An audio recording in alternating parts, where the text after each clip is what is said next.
प्रामाणिक समाधान। गुरुवर नमोस्तु। हम लोग समय काल चक्र से बंधे होते हैं। समय है तो मृत्यु निश्चित है, तो समय काल और मृत्यु पर विजय कैसे प्राप्त करें? सही बात है, लोक में जन्म और मरण तो एकदम हमारे जीवन के साथ जुड़ा है और सामान्य दृष्टि से कोई मृत्यु को जीत नहीं सकता। जिसका जन्म है उसकी मृत्यु सुनिश्चित है। जातस्य मरणम ध्रुवम, ध्रुवम मरणम जातस्य च, जन्म ध्रुवम जन्म मृतस्य च। जो मरा है उसका जन्म निश्चित होगा और जो जन्मा है उसका मरण सुनिश्चित है। ये तन उत्पन्न होता है, तन मरता है, इसे कोई रोक नहीं सकता। आयु किसी की अधिक या अल्प हो सकती है, मगर मरण से कोई नहीं बच सकता। हाँ, वो व्यक्ति काल के पार जा सकता है, वो व्यक्ति मृत्यु के पार जा सकता है जो अपनी आत्मा की अमरता को पहचान लेता है। और आत्मा की अमरता को पहचान लेने वाला मृत्युंजयी हो जाता है, क्योंकि फिर उसे जन्म नहीं लेना पड़ता। और जो जन्म को जीतता है वही मृत्यु को जीत पाता है। हमारे भगवान मृत्युंजय हैं, वो अजर अमर हैं, न उनका जन्म है न कभी मरण है। हमें उस दिशा में जाना है। प्राचीन काल में जो लंबी आयु वाले लोग थे वो प्रायः उस समय के लोगों की औसत आयु अधिक थी। समय काल के अनुरूप औसत आयु में परिवर्तन होता रहता है। अभी हम लोगों की औसत आयु कम है, अतीत में अधिक थी। गुरुवर नमोस्तु। पंच परमेष्टि में पांचों परमेष्टियों को नमस्कार किया गया है, तो ये मंत्र पापों को कैसे गलाता है? पांच परमेष्टि को नमस्कार करने से हमारे पाप कैसे गलते हैं, आपका सवाल ये है। हाँ। फिर ठीक है, हम नमो अरिहंतानम बोल दिए, मेरे पाप कैसे गलेंगे, यही पूछना चाह रहे हैं ना? हाँ। मंत्र बोले पाप कैसे गले, अच्छा सवाल है। नाम भगवान का ले रहे हैं, ना हम कोई त्याग कर रहे हैं, ना कोई तपस्या कर रहे हैं, ना समता दिख रही है, ना कुछ दिख रही है, इससे मेरे कर्म कैसे गले? समझिए, इसका बड़ा मनोवैज्ञानिक कारण है।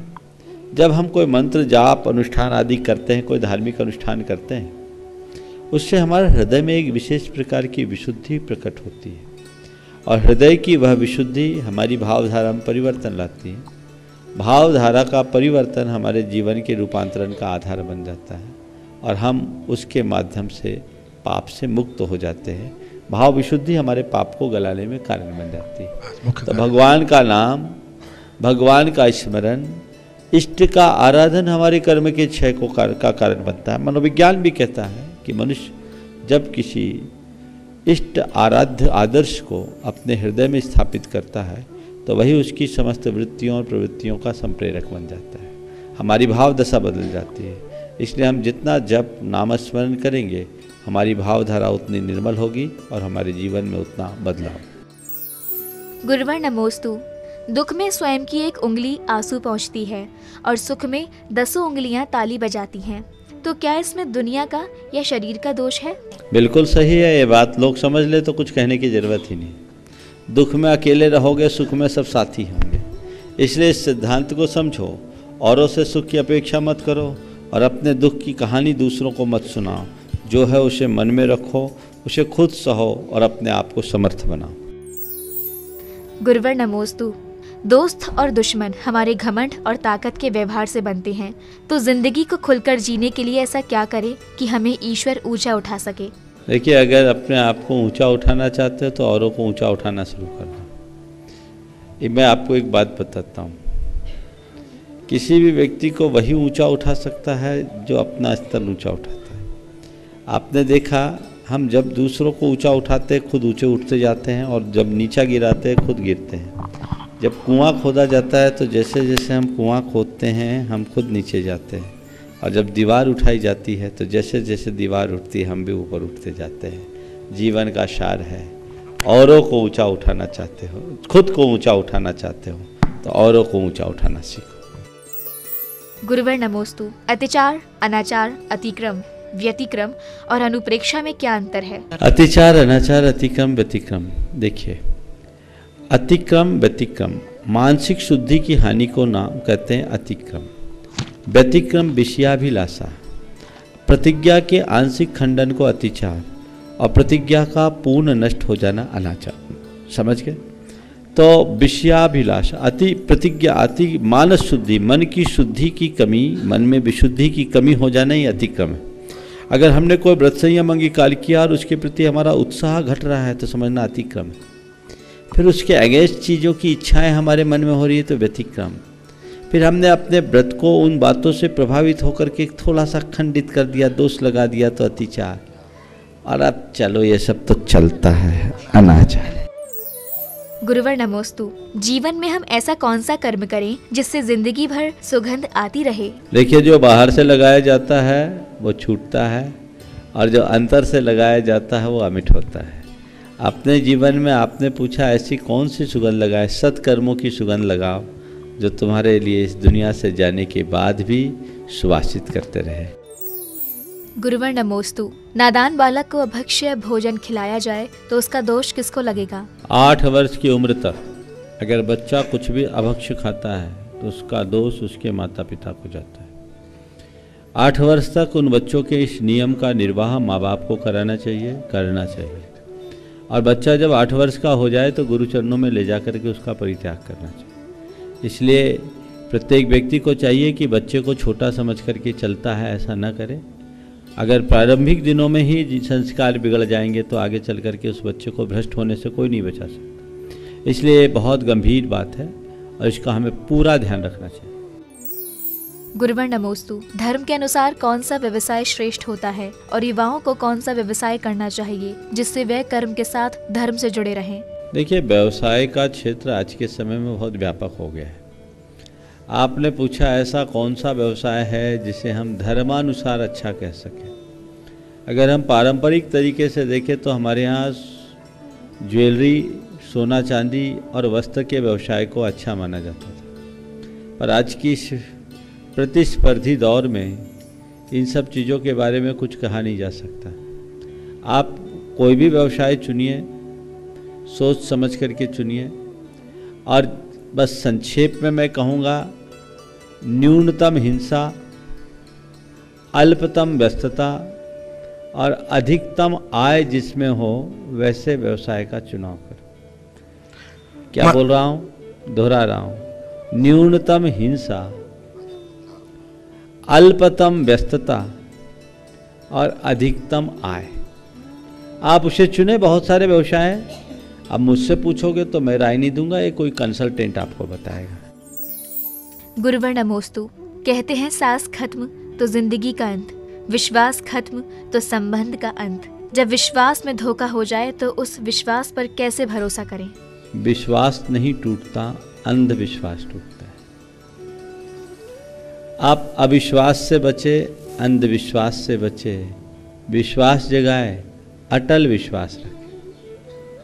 अटल विश्वास जो टले नहीं, ऐसा विश्वास।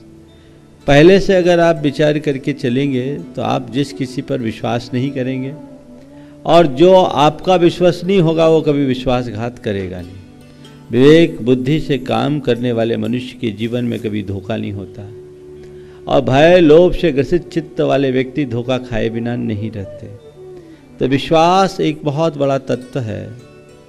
इसे बहुत सहजता से कहीं भी नहीं करना चाहिए, ठोक बजा करके करना चाहिए। और अगर आध्यात्मिक क्षेत्र में बढ़ते हैं तो आध्यात्मिक चेतना के साथ विश्वास करना चाहिए। और व्यवहारिक जगत में भी अगर आप विश्वास किसी पर करते हैं तो भावना में बहकर नहीं, बुद्धि से अनुबंधित होते हुए, सबका विश्लेषण करते हुए, विचार करके विश्वास करना चाहिए। तो आपको कभी नुकसान नहीं होगा। और अगर आप बातों में आएंगे, भावनाओं में बहेंगे, भय लोभ से ग्रसित रहेंगे तो आपको फिर विश्वासघात का शिकार होना ही पड़ेगा, कोई बचा नहीं सकेगा। गुरुवर नमोस्तु। तीर्थंकर भगवान जन्म लेने के बाद और मुनि बनने से पहले क्या पूज्य या नमोस्तु योग्य होते हैं? जन्म लेने के बाद और मुनि बनने से पहले तीर्थंकर भगवान पूज्य या नमोस्तु करने के योग्य होते हैं या नहीं? आपने भगवान का गर्भ कल्याणक और जन्म कल्याणक देखा कि नहीं देखा? उसमें भगवान की पूजा अर्चा होती है कि नहीं होती? होती है। तो तीर्थंकर का ये अंतिम जन्म है। वो त्रिलोक पूज्य हैं, वो वंदनीय हैं। हाँ, मुनियों के द्वारा वंदनीय उस अवस्था में नहीं होते, लेकिन भावी निगम नई की अपेक्षा से उनका आराधन किया जाता है, उसमें कोई दोष नहीं है। पर जन्म के घड़ी में भी हम उनके बीतराग स्वरूप को ही आदर्श मानते हैं। सराग अवस्था में हम तीर्थंकरों की पूजा नहीं करते। हमारे आचार्य कुंद ने इस बात का बहुत स्पष्ट विधान करते हुए निर्देश दिया है। नबी असंजदम न बंदे जय भी हो ये तिथैरो, असंयत की वंदना न करें, चाहे वो तीर्थंकर भी क्यों ना हो। तो तीर्थंकर जब तक असंयत है, हम मुनियों के द्वारा वंदनीय नहीं है। जन्मादि कल्याणकों में जो उनका वंदन अर्चन किया जाता है, वो जन्म कल्याण से समन्वित जिनका आराधन किया जाता है, जिन बालक का नहीं। गुरुवर नमोस्तु। यदि घर में प्रतिष्ठित चैत्यालय हो तो क्या हम सिद्धचक्र महामंडल विधान आदि कर सकते हैं? देखिए, ग्रह चैत्यालय है और ग्रह चैत्यालय की शुद्धता है, पूजा अर्चा आप करते हैं तो धार्मिक अनुष्ठान उस चैत्यालय के कक्ष में करने में कोई हानि नहीं है, विधि विधान से कर सकते हैं, बशर्ते उसकी शुद्धता हो। ऐसा नियम नहीं है कि सिद्धचक्र विधान मंदिर में ही करें। अब हम लोग तो कई बार जब बड़े आयोजन होते तो मंदिर में कहाँ करते, खुले परिसर में करते हैं, कई जगह भवनों में करते हैं। तो ऐसा कहना कि घर में सिद्धचक्र विधान नहीं होता, आगम के अनुकूल नहीं है। गृह चैत्यालय यदि आपका है और वो शुद्ध परिसर है तो आप वहाँ कर सकते हैं, इसमें कोई दोष नहीं। गुरुवर नमोस्तु। मरते जीव को नमोकार मंत्र सुनाने से हमको पुण्य मिलेगा और मरने वाले की आत्मा भी तर जाएगी, तो हम मरने वाले जीव को बचाने का प्रयास क्यों नहीं करते हैं? किसी के मरणासन्न घड़ी में यदि आप नमोकार सुनाते हैं या उसे संबोधते हैं तो ये लाभप्रद कार्य है और हमें जरूर बोलना चाहिए, सुनाना चाहिए। अब सवाल इस बात का है कि हम पुण्य के लाभ से उसके उत्थान के लिए करें या उसको बचाने के लिए करें।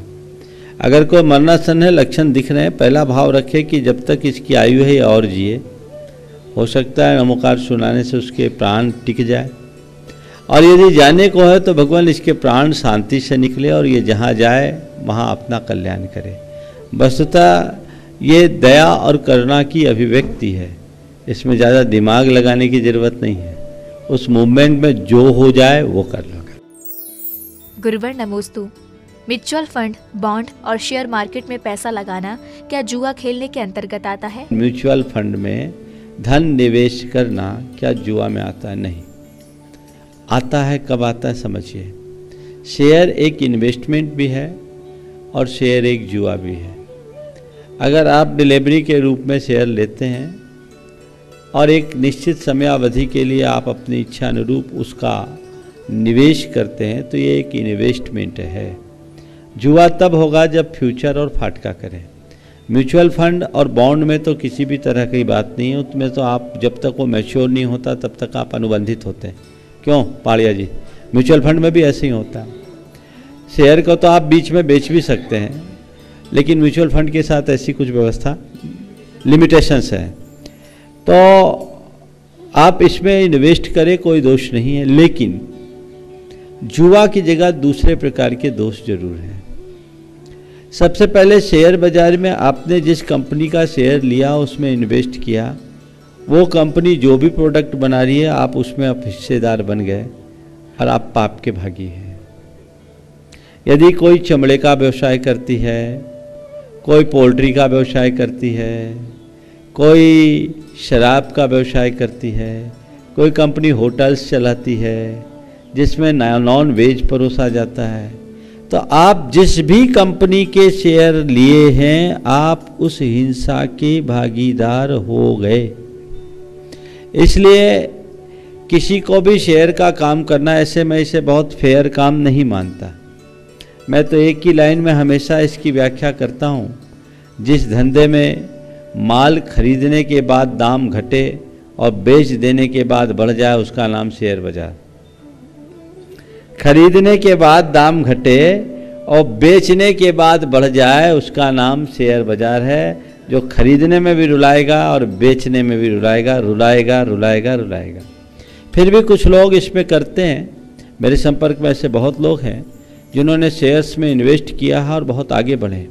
लेकिन कब, एक सावधानी रखते हुए आप सबको मैं सलाह देता हूँ। मेरे संपर्क में एक व्यक्ति है जो कहते हैं, महाराज मैंने जो आज अपने जीवन में कमाया शेयर में, वो मेजर पार्ट शेयर में है, लेकिन उन्होंने एक जो अपने जीवन में एक सिद्धांत अपनाया, उस सिद्धांत को अपनाकर अगर चले तो कोई विफलता नहीं होगी। उन्होंने कहा, महाराज मेरे पास जो सरप्लस पैसा था उसका 25% ही मैंने शेयर में लगाया। और शेयर में लगाने के पहले मैं जिस भी कंपनी में शेयर लेता हूँ तो सबसे पहले ये देखता हूँ कि इस कंपनी का प्रोडक्ट क्या है, इसमें कोई हिंसा तो नहीं है। सूक्ष्मता से उसकी पूरी प्रोफाइल को मैं चेक करता हूँ और साथ ही उस कंपनी के 10 साल के रिकॉर्ड को देखता हूँ और ये देखता हूँ कंपनी अगर चढ़ाव पर है तो फिर वहाँ पैसा लगाता हूँ, और जो कंपनी अप डाउन से जुड़े रहते हैं तो समझता हूँ कि इसका पुण्य स्थिर नहीं है, उसमें रुपया नहीं लगाता हूँ। महाराज, मैंने जिसमें भी रुपया लगाया आज तक मेरी बढ़ोतरी हुई है, और रुपया लगा करके मैं भूल जाता हूँ, ये समझता हूँ ये मेरा इन्वेस्टमेंट है, मैं इसे धंधा मान करके नहीं करता हूँ। और महाराज जी, मेरे जो शेयर है उसमें हज़ार रुपये की भी वृद्धि हुई है। मैंने 22 रुपये के शेयर लिए, 1022 रुपये तक शेयर हो गए, यानी उसमें लाखों करोड़ों की आमदनी उस व्यक्ति को हुई। अगर व्यक्ति इतनी सूक्ष्मता से विचार करते हुए काम करे तो शायद सुरक्षित हो। मैं आप सबसे सलाह दूंगा, बाजार का रुपया लेकर कभी काम करना नहीं। अपनी संचित निधि का 20-25% अगर गड्ढे में डाल दो, नुकसान भी हो गया तो रात की नींद नहीं उड़ेगी। और तुम यही मान करके चलना कि मैं गड्ढा में डाल रहा हूँ, आ गया तो मेरा, नहीं तो भगवान भजन। इतना ध्यान रखो। और उसमें से निकालने के बाद जो निकले कमाई हो उसका 75% निकाल लो, 25% ही उसमें मिलाना, सब उसमें मत मिलाना, तो सेफ रहोगे। अगर इस तरीके से आप शेयर का काम करते हैं तो उसमें हानि नहीं है। शेयर को एकांत से जुआ बोलना अच्छी बात नहीं, लेकिन शेयर का धंधा फेयर नहीं है, बात मैं पुनः दोहराता। बॉन्ड और म्यूचुअल फंड में जो दिक्कत है वो ये है, बल्कि बैंक में इन्वेस्टमेंट करने में भी दिक्कत है सूक्ष्मता से, क्योंकि जो म्यूचुअल फंड का पैसा होता, बॉन्ड का पैसा होता, गवर्नमेंट उसको इन्वेस्ट करती है, फाइनेंस करती है और सब तरह की कंपनियों को देती है, जो बूचरीज में भी जाता है, पोल्ट्रीज में भी जाता है, दुनिया भर के हिंसक कार्यों में जाता है। तो अप्रत्यक्ष रूप से आप उसमें हिंसा के भागीदार हो जाते हैं। इसलिए आज के समय में, हालांकि मैं मानता हूँ व्यवहारिक तौर पर कोई दूसरे विकल्प नहीं है, हमारे मंदिरों का पैसा भी बैंकों में जाता है। गुरुदेव ने पहले ये बात कही थी कि हमें अहिंसा बैंक की स्थापना करनी चाहिए, क्योंकि वित्तीय मामला बड़ा संगीन होता है, इसलिए वो पहल आगे नहीं बढ़ पाई। लेकिन समाज को इस पर गंभीरता से विचार करना चाहिए और ऐसा विकल्प तैयार करना चाहिए जिसमें आपका सुरक्षित निवेश हो और आप आगे बढ़ें। हालांकि एक मैं आप लोगों को और बताऊंगा, बैंकों के विषय में सरकार ने एक ऐसा कानून बना दिया है जिसमें यदि बैंक डिफ़ॉल्टर होंगे तो आप पैसा लेने के हकदार नहीं हैं, आप केवल क्लेमेंट हो सकते हैं 1 लाख रुपए तक। बाकी आपका पूरा पैसा गच्चा खाता, क्योंकि जिस तरह की एनपीज हो रही है सरकार ने पहले ही से प्रबंध कर लिया। इसलिए मैं तो कहूँगा कि अन्य कोई सुरक्षित निवेश की संभावना को तलाशना चाहिए और जो इसके हमारे विशेषज्ञ हैं उन्हें राय देना चाहिए, ताकि हमारे धर्मायतनों का पैसा सुरक्षित रह सके और काम करे। अगर किसी बैंक में आपका एक मुश्त रुपया पड़ा है, वो बैंक फेल्योर हो गई तो आपको सरकार ठेंगा दिखा देगी, आपके हाथ कुछ नहीं होगा। ये अभी कुछ दिन पहले सरकार ने बिल पारित किया है, शायद 1-2 महीना पहले। नहीं, अभी एक नया अमेंडमेंट हुआ है इसमें, अभी लेटेस्ट नया अमेंडमेंट हुआ है, 1-2 महीने पहले मुझे इसकी बताई है, शायद आपको जानकारी नहीं हो, इसको अपडेट लीजिएगा। मुझे किसी भाई ने चर्चा में बताया था, पूरी चर्चा मेरे दिमाग में नहीं है, लेकिन जो भी हो इसके विकल्प पर विचार अवश्य करना चाहिए। गुरुवर नमोस्तु। किसी व्यक्ति द्वारा निर्जल व्रत लेने से भूलवश पानी पीने पर वह भूल का प्रायश्चित भी लेता है, तो क्या उसे कोई दोष लगेगा? पानी पिया, भूलवश पिया, अतिचार लगा, आपने प्रायश्चित किया, ठीक है, उसका निवारण हुआ, लेकिन आपका ये निर्जल व्रत टूट गया, तो आपको चाहिए व्रत तो करो, उसका लाभ है, आपको नुकसान नहीं है, लेकिन जो नुकसान थोड़ा बहुत हुआ उसकी भरपाई के लिए दोबारा फिर मौका पा करके एक व्रत ले लो, उसको काउंट मत करो। प्रमाणिक समाधान।